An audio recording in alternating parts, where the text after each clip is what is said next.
نبی کریم صلی اللہ علیہ وآلہ وسلم سے ملاقات۔ حضرت جبرائیل علیہ السلام نے نبی کریم صلی اللہ علیہ وآلہ وسلم کو غار حرا میں پہلی وحی دی۔ نزول قرآن۔ قرآن مجید کی سب سے پہلی آیت اقرأ بسم ربک الذی خلق سورہ علق آیت نے نبی صلی اللہ علیہ وآلہ وسلم پر نازل کی۔ حضرت جبرائیل علیہ السلام کی دیگر خدمات۔ معراج کی رات حضرت جبرائیل علیہ السلام نبی کریم صلی اللہ علیہ وآلہ وسلم کو معراج کے سفر میں لے کر گئے۔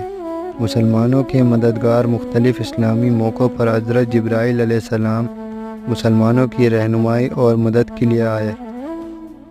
حضرت جبرائیل علیہ السلام کا مقام اور صفات۔ حضرت جبرائیل علیہ السلام کو روح العالمین بھی کہا جاتا ہے اور وہ اللہ کی عظیم مخلوقات ہیں۔ وہ سچائی، امانت داری اور طاقتور فرشتے